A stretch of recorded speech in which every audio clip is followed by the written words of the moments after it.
दोस्तों, आकांक्षा दुबे मृत्यु के करीब-करीब 10 दिन हो चुके हैं और आकांक्षा दुबे का केस जो है सो सुलझने का नाम नहीं ले रहा है।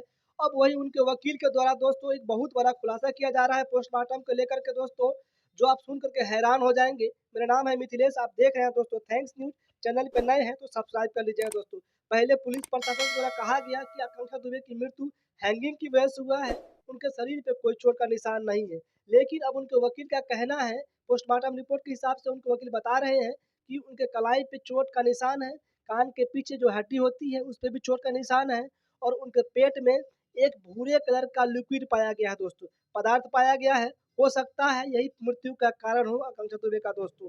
अब दोस्तों ये भी बताया जा रहा है कि लोग कह रहे थे कि आकांक्षा दुबे के ने नशा किया था, तो दोस्तों मैं बता दूँ कि उस पोस्टमार्टम रिपोर्ट में ये भी आज क्लियर हो गया है कि आकांक्षा दुबे ने उस रात कोई भी नशा नहीं किया था। उनके शरीर से कोई भी नशीली पदार्थ का नहीं पाया गया है दोस्तों और ना ही उनके शरीर में कोई जो है सो अनाज पाया गया है दोस्तों। ये बहुत बड़ा खुलासा किया गया है उनके वकील के द्वारा। दोस्तों अब देखना है कि आगे इस केस में क्या मोड़ आता है। अब दोस्तों अब वही आरोप लगाया जा रहा है कि सारनाथ की पुलिस जो है सो इस हत्या को आत्महत्या करार देने के लिए बार-बार कोशिश कर रही है। ये आकांक्षा दुबे के वकील का आरोप है दोस्तों। मिलते हैं फिर से एक नेक्स्ट अपडेट के साथ में, फिलहाल के लिए हमें इजाज़त दीजिए। धन्यवाद दोस्तों। जय हिंद, जय भारत, जय भोजपुरी दोस्तों।